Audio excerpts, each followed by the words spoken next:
على أشرف الأنبياء والمرسلين نبينا محمد وعلى آله وصحبه أجمعين أما بعد. அன்புக்குரிய சகோதரர்களே, நாங்கள் ஏகத்துவத்தில் நிலைத்திருப்பதற்கான சில அடிப்படைகள் என்ற தலைப்பிலே நாங்கள் பிரதி செவ்வாய் சில விடயங்களை, சில அடிப்படைகளை நாங்கள் படித்து வந்தோம். சென்ற வகுப்பிலே நாங்கள் இணை வைப்பாளர்கள் அல்லாஹ் அல்லாத கடவுள்களை வணங்குவதற்குரிய மிக முக்கியமான ஒரு காரணமாக ஷஃபாஅத் என்ற அந்த ஒரு வணக்கத்தை அவர்கள் காரணமாக கூறினார்கள் என்ற விடயத்தை நாங்கள் பார்த்தோம்.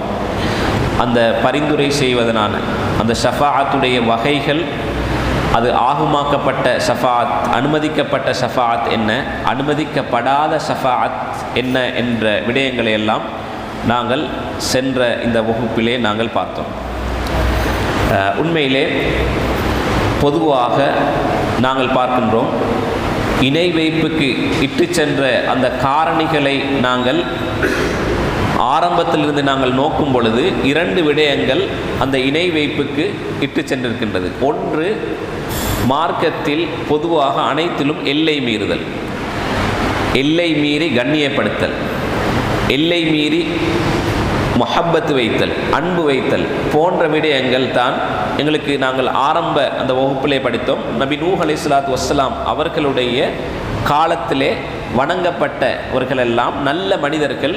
அவர்கள் மீது எல்லை கடந்த அந்த அன்பு தான் அவர்களை சிலை வணக்கத்தின் பக்கம் கொண்டு சென்றது என்ற விடயத்தை நாங்கள் பார்த்தோம். அப்படி நாங்கள் பார்க்கும் பொழுது அந்த எல்லை மீறி புகழ்வது என்பது, எல்லை மீறி புகழ்வதும் எல்லை மீறி ஒருவனை வணங்குவதற்காக நாங்கள் முற்படுவது என்பது இந்த சிலை வணக்கத்துக்கும் அல்லாஹ் அல்லாதவர்களை வணங்குவதற்கும் காரணமாக அமைந்தது என்பதை நாங்கள் பார்க்கின்றோம். இதிலே பொதுவாக எங்களுக்கு தெரியும், குஃப்ருன் நசாரா, கிறிஸ்தவர்களை அவர்களை அந்த வணங்க வைத்ததும் இந்த எல்லை மீறுவதும், அவர்கள் மார்க்கத்தில் எல்லை மீறுவதன் காரணமாக அளவு மீறி புகழ்ந்தார்கள் ஈசா அலைஹிஸ்ஸலாத்து வஸ்ஸலாம் அவர்களை. அதனால் தான் நபி ஸல்லல்லாஹு அலைஹி வஸல்லம் அவர்கள் ஹலக்கல் முத்தனத்திஊன், அந்த எல்லை மீறுவர்கள் நாசமாகட்டும் என்பதாக கூறினார்கள். இது அகீதாவில் மாத்திரமல்ல, நபி ஸல்லல்லாஹு அலைஹி வஸல்லம் அவர்கள் மார்க்கத்தில் பொதுவாக இபாதத்தில் கூட எல்லை மீறுவதை கண்டித்திருக்கின்றார்கள். அதனால்தான் நபி ஸல்லல்லாஹு அலைஹி வஸல்லம் அவர்கள் என்ன செய்வார்கள் என்றால், சௌமுல் விசால், தொடர்ந்து நோன்பு திறக்காமல் தொடர்ந்து 2-3 நாட்கள் நபி அவர்கள் நோன்பு நோக்கக்கூடியவர்களாக இருந்தார்கள். அப்பொழுது நபி ஸல்லல்லாஹு அலைஹி வஸல்லம் அவர்கள் இந்த சஹாபாக்கள் அவர்களை பார்த்துவிட்டு, சஹாபாக்களுக்கும் அதிகமான ஒரு ஆசை நபியை பின்பற்ற வேண்டும். அதனால் கேட்கின்றார்கள், இன்னக துவாசிலு யா ரசூலல்லாஹ், நீங்கள் நோன்பு அப்படியே தொடர்ந்து பிடிக்கின்றீர்கள், இஃப்தார் இல்லாமல் அப்படியே பிடித்து கொண்டிருக்கின்றீர்கள் தொடர்ந்து 2-3 நாட்கள், அதே போன்று நாங்களும் பிடிக்கிறதுக்கு ஆசைப்படுறோம் என்பதாக சஹாபாக்கள் நபி ஸல்லல்லாஹு அலைஹி வஸல்லம் அவர்களிடத்திலே கேட்கின்றார்கள். அப்பொழுது கால லவ் ஐயுக்கும் அவ் ஐயுக்கும் மிஸ்லி, அதாவது என்னை போன்று உங்களில் யார் இருக்கின்றார்கள் என்று நபி அவர்கள் கேட்கின்றார்கள். இன்னி அபைத்து யுத்இமுனி ரப்பி வயஸ்கீனி, நான் மறுத்தாலும் கூட எனக்கு எனது ரப்பு உணவளிப்பான், நான் என்னுடைய தரத்திலே நீங்கள் இல்லை என்பதாக நபி ஸல்லல்லாஹு அலைஹி வஸல்லம் அவர்கள் என்ன செய்கின்றார்கள், அந்த சௌமுல் விசால், எல்லை மீறக்கூடிய அந்த விடயத்தை கண்டிக்கின்றார்கள். அதனால் தான் சில சஹாபாக்கள் என்ன கூறினார்கள் என்றால், நாங்கள் அப்படியே தொழுது கொண்டே இருப்போம், நாங்கள் தூங்க மாட்டோம், நாங்கள் இஃப்தார் செய்ய மாட்டோம், நோன்பு நோற்று கொண்டே இருப்போம் என்பதாக நபி அவர்களிடத்திலே வந்து சொன்ன நேரத்திலே நபி அவர்கள் சொல்கின்றார்கள், நான் எப்படி இருக்கிறேன் என்றால், நான் நோன்பும் பிடிப்பேன், இஃப்தாரும் செய்வேன், நான் தூங்குவேன், எழும்பி தொழுவேன் என்று நபி அவர்கள் என்ன செய்கிறார்கள், இந்த மார்க்கத்துடைய நடுநிலையை, அந்த எல்லை மீறுவதை கண்டித்து நபி அவர்கள் அந்த சஹாபாக்களை பண்படுத்துகின்றார்கள். இதே போன்ற ஒரு விடயம்தான் இந்த எல்லை மீறுவது, மார்க்கத்திலே எல்லை மீறுவது அல்லது மஹப்பத்திலே எதிலேயும் எல்லை மீறுவது, இது ஒரு மனிதனை சிறுக்கின் பக்கம் கொண்டு போய் செல்லும். அடுத்த பகுதியாக ஜியாரத்துல் குபூர், அதாவது கபறுகளை ஜியாரத் செய்வதன் மூடாக என்ன செய்தார்கள் என்றால், அவர்கள் எல்லை மீறினார்கள். அதனால் தான் நூஹ் அலைஹிஸ்ஸலாத்து வஸ்ஸலாம் அவர்களுடைய அந்த சமூகம் என்ன செய்தது, சாலிஹீன்கள் அந்த மரணித்த பொழுது அவர்களுடைய கபருக்கு அடிக்கடி செல்வார்கள்.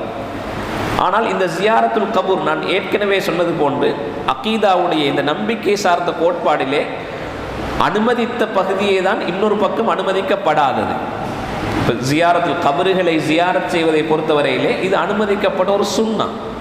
நபி ஸல்லல்லாஹு அலைஹி வஸல்லம் அவர்கள் காட்டி தந்திருக்கக்கூடிய ஒரு சுன்னா.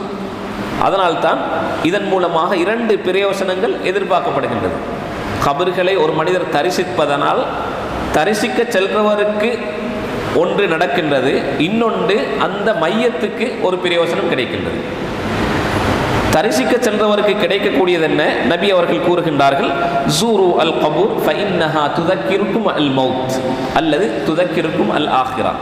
நீங்கள் கபறுகளை ஜியாரத் செய்யுங்கள், தரிசியுங்கள், உங்களுக்கு மரணத்தை நினைவூட்டும் அல்லது ஆஹிராவை உங்களுக்கு நினைவுபடுத்தும் என்றதாக போறவருக்குரிய பிரயோசனத்தை நபி ஸல்லல்லாஹு அலைஹி வஸல்லம் அவர்கள் இங்கு கூறி காட்டுகின்றார்கள். இதே போன்று அந்த மனிதர்களுக்கு கிடைக்கக்கூடிய மிக முக்கியமான ஒன்று அடுத்தது துஆ. இஸ்தக்ஃபிரு லி அஹீக்கும், உங்களுடைய சகோதரனுக்காக நீங்கள் இஸ்திக்ஃபார் செய்யுங்கள். நபி அவர்கள் அந்த மரணித்த அவர்கள் உடனே அந்த நேரத்தில் துஆ கேட்கும்படி எங்களுக்கு வழிகாட்டி இருக்கின்றார்கள். இதே போன்று மிக முக்கியமான ஒரு தொழுகை, அதாவது ஜனாசா தொழுகை தான் இந்த மையத்துக்கு நாங்கள் செய்யக்கூடிய அந்த துஆவிலே மிக முக்கியமான ஒரு துஆ தான் ஜனாசா தொழுகை. எனவே இந்த ஜியாரத்துல் குபூர் என்பது, கபறுகளை தரிசிக்க செல்வது என்பது, அது நாள் குறிப்பிட்டோ அல்லது பெருநாள் நாளையிலோ அல்லது வெள்ளிக்கிழமையிலோ இப்படி நாள் குறிப்பிடப்படாமல் பொதுவாக, உதாரணமாக என்னுடைய உறவினர் ஒருவர் மரணிக்க சென்றிருக்கின்றார், மரணித்து அங்கே அடக்கப்பட்டிருக்கின்றார் என்றால் நான் கபறுகளை ஜியாரத் செய்யும் பொழுது நபி ஸல்லல்லாஹு அலைஹி வஸல்லம் அவர்கள் எங்களுக்கு ஒழுக்கங்களை காட்டி தந்திருக்கின்றார்கள். அந்த குறிப்பிட்ட ஒரு மையத்தை அங்கே ஜியாரத் செய்வதற்கு அல்ல, குறிப்பிட்ட ஒருவரை அந்த மையவாடி முழுதே இருக்கக்கூடிய அனைவர்களையும் ஜியாரத் செய்வதைத்தான் நபி ஸல்லல்லாஹு அலைஹி வஸல்லம் அவர்கள் காட்டி தந்திருக்கின்றார்கள். நாங்கள் என்ன செய்யலாம்? மரணித்தவர்களுக்காக ஒருவருக்காக பிழை பொறுக்க தேடலாம், எங்களுக்கு பாவ மன்னிப்பு கேட்கலாம், அவர்களுக்காக துஆ கேட்கலாம், தாய் தந்தையர்கள் மரணித்திருந்தால் அவர்களுக்காக துஆ கேட்கலாம். இந்த அனுமதியை நபி ஸல்லல்லாஹு அலைஹி வஸல்லம் அவர்கள் எங்களுக்கு தந்திருக்கின்றார்கள், அந்த ஜியாரத்தை. அதனால் தான் ஆயிஷா ரலியல்லாஹு அன்ஹா அவர்கள் கூறுகின்றார்கள், அன்ன ஜிப்ரீல் அத்தா ரசூலுல்லாஹி ஸல்லல்லாஹு அலைஹி வஸல்லம் ஃபகால இன்ன ரப்பக யஅமுருக அன் தஅதி அஹ்லல் பகீ. ஆயிஷா ரலியல்லாஹு அன்ஹா அவர்கள் அறிவிக்கின்றார்கள், ஜிப்ரீல் அலைஹிஸ்ஸலாம் வந்து ஒரு கட்டளை எடுக்கின்றார்கள் நபி அவர்களுக்கு, உன்னுடைய ரப்பு ஏவி இருக்கின்றான், நீ பக்கீஉடைய அங்கே அடங்கப்பட்டிருக்கக்கூடிய ஜனாசாக்களுக்காக, மையத்து அந்த மனிதர்களுக்காக வேண்டி பிழை பொறுக்க தேடுவதற்காக. வதஸ்தக்ஃபிரு லஹும் காலத் குல்து கைஃப அகூலு யா ரசூலல்லாஹ். அப்படி சென்றால் நான் என்ன சொல்லுவேன், நான் எப்படி அவர்களுக்காக வேண்டி பாவ மன்னிப்பு தேடுவேன் என்று கேட்ட பொழுது நபி அவர்கள் கூறுகின்றார்கள், கால கூலி அஸ்ஸலாமு அலா அஹ்லி தியாரி மினல் முஃமினீன வல் முஸ்லிமீன் வயர்ஹமுல்லாஹு மின்னா அல் முஸ்தக்திமீன மின்னா வல் முஸ்தஅখিரீன் வ இன்னா இன்ஷா அல்லாஹு பிக்கும் லலாஹிகூன். அதாவது இந்த துஆவை கற்று தந்திருக்கின்றார்கள் நபி அவர்கள். எல்லோருக்குமாக சேர்ந்து ஓத வேண்டிய இந்த, அதாவது நாங்கள் பொதுவாக கபறுகளை தரிசிக்கும் பொழுது ஓதக்கூடிய இந்த துஆவை நபி அவர்கள் எங்களுக்கு காட்டியிருக்கின்றார்கள். அஸ்ஸலாமு அஹ்லத் தியாரி மினல் முஃமினீன வல் முஸ்லிமீன் வயர்ஹமுல்லாஹுல் முஸ்தக்திமீன மின்னா வல் முஸ்தஅখিரீன். என்ன சொல்கிறோம் என்றால், இந்த அடங்கப்பட்டிருக்கக்கூடிய மூமின்களுடைய எல்லா வீடுகளுக்கும் நான் சலாம் சொல்லுகின்றேன், அல்லாஹ்வுடைய சாந்தி உண்டாகட்டும் என்பதாக கூறிவிட்டு, வயர்ஹமுல்லாஹு மின்னல் முஸ்தக்திமீன மின்னா வல் முஸ்தஅখিரீன், எங்களை விட முந்தி சென்றவர்கள் இருக்கின்றார்கள் அந்த கபறுகளிலே, நாங்கள் பிந்தி வரக்கூடியவர்கள். அப்படி என்றால் நாங்கள் அந்த இருக்கக்கூடிய துஆவை, அதில் துஆவுடைய இறுதியிலே வ இன்னா இன்ஷா அல்லாஹு பிக்கும் லலாஹிகூன், நீங்கள் எங்களை விட முந்தி இருப்பீங்க, நாங்கள் இன்ஷா அல்லாஹ் உங்களோட வந்து சேருவோம். இதுதான் அனுமதிக்கப்பட்ட ஜியாரத். இந்த ஜியாரத்துல் குபூர் என்பது அனுமதிக்கப்பட்டிருக்கின்றது. இது ஆரம்ப காலத்திலே, இது ரசூல் ஸல்லல்லாஹு அலைஹி வஸல்லம் அவர்கள் தன்னுடைய தாவா பிரச்சாரத்தை ஆரம்பிக்கும் பொழுது இந்த ஜியாரத்துல் குபூர் என்பது தடை செய்யப்பட்டிருந்தது. அதனால்தான் அபூ ஹுரைரா ரலியல்லாஹு அன்ஹு அறிவிக்கின்றார்கள், நபி ஸல்லல்லாஹு அலைஹி வஸல்லம் அவர்கள் தன்னுடைய தாயுடைய அந்த கபரை ஜியாரத் செய்வதற்காக போகின்றார்கள். ஃபபக்கா, அந்த நேரத்திலே ரசூல் ஸல்லல்லாஹு அலைஹி வஸல்லம் அவர்கள் தன்னுடைய தாயுடைய கபருக்கிட்ட போய் அவர்களுக்கு அழுகை வருகிறது. வ அப்கா மன் ஹவுலஹு, அதற்கு பக்கத்தில் இருந்தவர்கள் எல்லாம் ரசூலுல்லாஹ் அழுததை பார்த்து அப்படியே அழுது விடுகின்றார்கள். ஃபகால, அந்த நேரத்தில் ரசூல் ஸல்லல்லாஹு அலைஹி வஸல்லம் அவர்கள் கூறுகின்றார்கள், இஸ்தஅஸன்து ரப்பி அன் அஸ்தக்ஃபிர லஹா, இந்த தாய்க்காக பாவ மன்னிப்பு தேர்வதற்காக நான் அல்லாஹ்விடத்திலே அனுமதி கேட்டேன். ஃபலம் யுக்தன்லி, எனக்கு அனுமதி மறுக்கப்பட்டது. அந்த அனுமதி எனக்கு கிடைக்கவில்லை. ஆனால் ஜியாரத் செய்வதற்காக அனுமதி கேட்டேன். அந்த நேரத்தில் அந்த அனுமதி எனக்கு கிடைத்தது என்பதாக ரசூல் ஸல்லல்லாஹு அலைஹி வஸல்லம் அவர்கள் தன்னுடைய தாயுடைய அந்த ஜியாரத்தை பற்றி நபி அவர்கள் கூறுகின்றார்கள். எனவே மிக முக்கியமாக நாங்கள் துஆ, சலாம், இந்த விடயங்கள் தான் அந்த எங்களால் போகக்கூடிய ஜியாரத் செய்யக்கூடிய ஒருவருக்கு கிடைக்கக்கூடியது மிக முக்கியமான ஒன்று. ஆகிராடை நினைவூட்டும், அடுத்தவர்களுக்கு அந்த அடங்கப்பட்டிருக்கக்கூடிய அந்த மனிதர்களுக்கு கிடைக்கக்கூடியது எங்களிடமிருந்து இந்த துவா. இது ரெண்டும் தான். இது அல்லாத வேறு துவாக்களை கேட்பதோ இதுதான் ஷரியத்திலே அனுமதிக்கப்படாதது. இதைத்தான் அந்த முஸ்லிக்கீன்கள், அந்த இணை வைப்பாளர்கள் மாத்திரமல்லாமல் கபர்களை வணங்கக்கூடியவர்கள் என்ன செய்தார்கள்? இதை ஒரு ஆயுதமாக எடுத்தார்கள். இவர்கள் நல்லவர்கள், அல்லாஹ்விடத்தில் எங்களுக்கு நெருக்கி வைப்பார்கள் என்ற விடயத்தை அதுதான் அவர்களை இணை வைப்பின் பக்கம் கொண்டு சென்றது. அதனால்தான் கபர்களை ஜியாரத் செய்யக்கூடியவர்கள் 3 தரப்பினர்கள் இருக்கின்றார்கள். ஒரு கூட்டம் என்ன செய்கின்றார்கள் என்றால், அவர்கள் ஜியாரத் செய்கின்றார்கள், கபரிலே இருப்பவர்களுக்காக துவா கேட்கின்றார்கள், இஸ்திக்ஃபார் செய்கின்றார்கள். அது இஸ்லாத்திலே ஆகமாக்கப்பட்டது, அனுமதிக்கப்பட்டது. இன்னொரு கூட்டம் என்ன செய்கின்றார்கள் என்றால், அவர்களை வைத்து அல்லாஹ்விடத்திலே துவா கேட்கிறார்கள். அவர்களின் பொருட்டால் அல்லது அவர்கள் மூலமாக அவர்கள் நல்லவர்கள் என்பதற்காக வேண்டி என்ன செய்கின்றார்கள்? அவர்களை வைத்து கேட்பவர்கள். இது இரண்டாவது சாரார். இந்த இரண்டாவது சாரார் தான் உலூஹியா, அல்லாஹ் இறைவன், அல்லாஹ்வை மாத்திரம் வணங்க வேண்டும் என்ற விடயத்திலே அல்லாஹ்வுக்கு கொடுக்க வேண்டிய அந்த மஹப்பத் அந்த மனிதர்களுக்கு கொடுக்கப்படுகின்றது. இந்த இரண்டாவது பகுதி இது சுத்தமான ஒரு எங்களை இணை வைப்பிலே கொண்டு போய் சேர்க்கும். ஏன்? நபி ஸல்லல்லாஹு அலைஹி வஸல்லம் அவர்கள் எங்களுக்கு வழிகாட்டி இருக்கின்றார்கள், எங்களுடைய அமல்களை வைத்து துவா கேட்பதற்காக. நாங்கள் பிரபல்யமான ஒரு ஹதீஸை நாங்கள் கேள்விப்பட்டிருக்கின்றோம். 3 சாரார்கள் குகையிலே அடைப்பட்ட நேரத்திலே அவர்களுடைய துவாக்களை அவர்களுடைய அந்த அமல்களை வைத்து தான் கேட்டார்கள். மாறாக எங்களுடைய சமூகத்தை போல நேர்ச்சை, அதாவது எங்களுக்கு தெரியும், பொதுவாக எங்களுடைய சமூகம் ஏதோ ஒன்று ஒரு ஆபத்திலே மாட்டிக்கொண்டால் இதிலிருந்து தப்பித்துக் கொள்வதற்காக ஒரு ஆயுதமாக என்ன செய்கின்றார்கள்? நேர்ச்சை வைக்கின்றார்கள். உண்மையிலே இந்த நேர்ச்சை என்பதும் இஸ்லாத்திலே ஆகமாக்கப்பட்டது, அனுமதிக்கப்பட்ட ஒரு நேர்ச்சை இருக்கின்றது, அனுமதிக்கப்படாத நேர்ச்சை இருக்கின்றது. என்றாலும் அனுமதிக்கப்பட்ட நேர்ச்சையும் கூட இஸ்லாத்திலே விரும்பப்பட்டதல்ல. எப்படி? நான் உதாரணமாக இந்த பரீட்சையில் இந்த இதில் பாஸ் பண்ணினால் நான் ஒரு மாடை அறுத்து குர்பானாக கொடுப்பேன் என்பதா என்ன செய்கிறார் என்றால், ஒரு சுன்னத்தான ஒரு விஷயத்தை, ஒரு சும்மா வைக்கிற ஒரு விஷயத்தை தனக்காக அவர் ஃபர்லாக்கி கொள்கிறார். அதாவது நோன்பு என்பது சும்மா சுன்னத்தானது. அதை என்ன செய்கிறார்? அவர் செய்கிறார், இந்த நோய் குணமாகினால் நான் நோன்பு பிடிக்கிறேன் என்றால் என்ன சும்மா இருந்த சுன்னத்தான நோன்பை தனக்கே அவர் ஃபர்லாக்கி கொண்டார். அதனால் தான் ரசூல் ஸல்லல்லாஹு அலைஹி வஸல்லம் அவர்கள் சொன்னார்கள், அந்நத்ரு லா யத்தி பிஹைரின், இந்த நேர்ச்சை என்பது உங்களுக்கு எந்த நலவையும் கொண்டு வராது. வ இன்னமா யுஸ்தக்ரஜு பிஹி மினல் பஹீல், கஞ்சத்தனம் உள்ளவன்ட்டிருந்து சல்லியை வெளியாக்குறது தான் இந்த நேர்ச்சையில் நடக்க போகிறது. அப்போ என்ன செய்யணும் என்றால், அதுக்கு மாற்றீடு என்ன? இஸ்லாம் சொல்லக்கூடிய மிக முக்கியமான மாற்று வழி என்ன? நீங்கள் அமல்களை முற்படுத்திவிட்டு அந்த அமலை வைத்து கேளுங்கள் அல்லாஹ்விடத்தில். நீங்கள் ஆரம்பத்திலே குர்பானை கொடுத்து விட்டு, சதக்காவை கொடுத்து விட்டு, அந்த சதக்காவை வைத்து அல்லாஹ்விடத்திலே கேளுங்கள். நோன்பை பிடித்து விட்டு நீங்கள் கேளுங்கள். இதைத்தான் அல்லாஹ் தஆலா விரும்பக்கூடியது. இன் தன்சுருல்லாஹ யன்சுருக்கும், நீங்கள் அல்லாஹ்வுக்கு உதவி செய்தால் அல்லாஹ் உங்களுக்கு உதவி செய்வான். நாங்கள் என்ன செய்கிறோம் என்றால் சேலஞ்ச் பண்ணுறோம், யா அல்லாஹ் நீ எனக்கு இதை செஞ்சு தந்தால் தான் நான் உனக்கு செய்வேன், இதை செஞ்சு தந்தால்தான், நிறைவேறினால்தான் நான் உங்களுக்கு இதை நிறைவேற்றுவேன் என்பதாக நாங்கள் என்ன செய்கிறோம். ஆனால் நேர்ச்சை விரும்பப்பட்டதல்ல. ஒருவர் நேர்ச்சை வைத்து விட்டால் அதை கட்டாயம் நிறைவேற்றி ஆக வேண்டும். ஏன்? அவருக்கு ஃபர்து, அவருக்கு ஃபர்து. ஒருவர் குர்பான் கொடுக்கறதுக்காக நேர்ச்சை வைத்துட்டால் சுன்னத்தான ஒரு விடயத்தை நேர்ச்சை வைத்து விட்டால் அது அவருக்கு ஃபர்தானதாக மாறிவிடும். அவர் கொடுத்துத்தான் ஆகணும். இல்லை என்றிருந்தால், எப்படி ஒரு ஃபர்தான தொழுகையை விட்டால், ஃபர்தான கடமையை விட்டால் அவர் குற்றவாளியாக மாறுகிறாரோ அதே போன்ற ஒரு குற்றத்தில் அவர் மாட்டிக்கொள்வார்.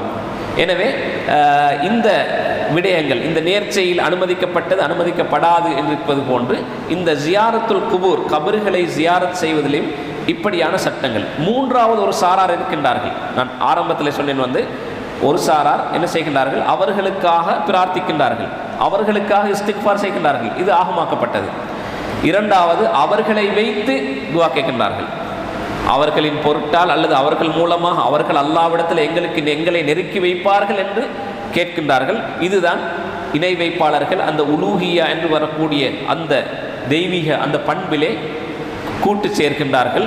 இது தடுக்கப்பட்டது.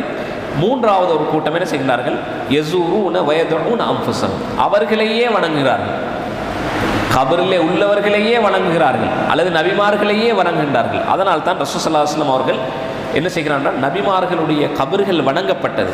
அதனால் நபி அவர்கள் ஒரு துஆவை கேட்கின்றார்கள், அல்லாஹும்ம லா தஜ்அல் கப்ரி வஸனன் யுஅபத், யா அல்லாஹ் என்னுடைய அந்த மண்ணறையை, அந்த கபரை, என்னுடைய கபரை ஒரு வணங்கப்படக்கூடிய ஒரு சிலையாக மாற்றிவிடாதே என்பது. அதனால் தான் என்ன செய்கின்றார்கள் என்றால், ஒரு நபியுடைய கபராக இருக்கலாம் அல்லது ஒரு வலியுடைய நல்ல மனிதர்களுடைய கபர்கள் சில நேரத்திலே அல்லாஹ்வுடைய அந்தஸ்திலே வைத்து வணங்கப்படுகிறது. ஏதோ பிழை செய்கின்றவர்கள் இந்த இரண்டு கூட்டத்திலே ஒரு சாரார் என்ன செய்கின்றார்கள் என்றால், முதலாவது சாராரை தவிர இரண்டாவது இருக்கக்கூடிய இரண்டும் சிறுக்கு வைக்கக்கூடியவர்கள், இணை வைக்கக்கூடியவர்கள். ஒன்றோ உலூஹியாவிலே இணை வைக்கின்றார்கள், மூன்றாவது கூட்டம் ருபூபியாவிலே இணை வைக்கின்றார்கள். இந்த இரண்டும் தடுக்கப்பட்டது. அதனால்தான் பொதுவாக இந்த அதிகமான நேசங்கள், எல்லை மீறக்கூடிய நேசங்களும் என்ன செய்கின்றது என்றால், ஒருவர் மரணித்ததற்கு பின்னால் சில நேரங்களிலே அளவு கடந்து அவர்களை நாங்கள் புகழ்கின்றோம். எங்களுக்கு தெரியும், ஜனாசா தொழுகையிலே சில நேரங்களில் உதுக்குரு மஹாசின மௌத்தாக்கும், அதாவது உங்கள் மரணித்தவர்களுடைய நல்ல விடயங்களை கூறுங்கள் என்று செல்றதுக்காக வேண்டி அது கூறுதண்டு ஆகுமாக்கப்பட்ட இடம் ஜனாசா தொழுகை அல்ல. அது அந்த தொழுகை நடத்துகிற நேரத்திலே அங்கே கூற வேண்டிய அவர்களுடைய புகழை பாடுவது அல்ல. நல்ல விடயங்களை பொதுவாக மக்கள் பேசும் பொழுது அவர்களுடைய தவறுகளை பேசக்கூடாது. அவர்கள் முன் சென்று விட்டார்கள், சில நேரங்களிலே அது தவறாக இல்லை என்றிருந்தால் மன்னிப்பு கேட்கக்கூடிய ஒரு சந்தர்ப்பம் எங்களுக்கு இல்லாமல் இருக்கும். அதனால் தான் நபி அவர்கள் கேட்கிறார்கள், லா தசுப்புல் அம்வாத், அதாவது மரணித்தவர்களுக்காக நீங்கள் ஏசாதீர்கள். ஃபைன்னஹும் அஃப்லோ என்ன அவங்க முந்தி சென்றுட்டாங்க, அவங்க எதை செஞ்சு கொண்டு போனாங்களோ சம்பாதிச்சாங்களோ அதில் முந்திட்டாங்க, நாங்கள் பிந்தி இருக்கிறோம், அதனால் ஏசாதீர்கள் என்பதாக. எனவே மரணித்தவர்களுடைய நல்ல விடயங்களை பேசுவது என்பது அது பொதுவாக பேசுவது அல்லாமல் அந்த ஜனாசா தொழுகை நடக்கும் பொழுது அவர்களை பற்றி முழுமையாக புகழ்களை சொல்லுவதல்ல. எனவே இந்த புகழ்கள், அளவு மீறி புகழ்கள் சில நேரங்களிலே எங்களுடைய நாவின் மூலமாக இணை வைப்பதற்கு அங்கே சந்தர்ப்பங்கள் அமைகின்றன. எங்களை அறியாமலே சில நேரங்களில் பேசப்படுவோம். அளவு கடந்த மஹப்பத், அளவு கடந்த அன்பு, இது என்ன செய்யும் என்றால், அவர்களுடைய கபரை காணும் பொழுதே ஒரு சந்தோஷம் ஒன்று எங்களுக்கு ஏற்படுகிறது. ஏதோ இல்லாட்டி ஏதோ அதை பார்த்தால் ஒரு திருப்தி என்ற மாதிரி ஏற்படுகின்றதா, இதுதான் அந்த மஹப்பத் என்பது. எனவே கபர்களை ஜியாரத் செய்யும் பொழுது பொதுவாக அந்த ஜியாரத் செய்ய வேண்டும். ஏன், இந்த கபர்களை ஜியாரத் செய்வது அடிப்படையிலே இந்த ஏகத்துவத்துக்கு எதிராக இணை வைப்புக்கு இட்டு சென்ற பாவங்களிலே மிக முக்கியமாக ஆகுமாக்கப்படாத இந்த ஜியாரத்துல் கபூர், கபர்களை தரிசிப்பது என்பது சிலை வணக்கத்துக்கு இட்டு சென்றிருக்கின்றது. இதுதான் நபிமார்களுடைய அந்த வரலாறு. நபி நூஹ் அலைஹிஸ்ஸலாத்து வஸ்ஸலாம் அவர்களிடத்தில் இருந்து இன்று வரைக்கும் இந்த பாவம், இந்த ஷிர்க் என்பது, இந்த இணை வைப்பு நடந்து கொண்டு தான் இருக்கின்றது. இன்ஷா அல்லாஹ் இதுவரைக்கும் இன்ஷா அல்லாஹ் இதனுடைய அடுத்த அடிப்படைகளை அடுத்த வாரத்திலே நாங்கள் பார்ப்போம். வாஹிரு தஅவானா அல்ஹம்துலில்லாஹி ரப்பில் ஆலமீன். சுப்ஹானக்கல்லாஹும்ம வ பிஹம்திக அஷ்ஹது அல்லா இலாஹா இல்லா அன்த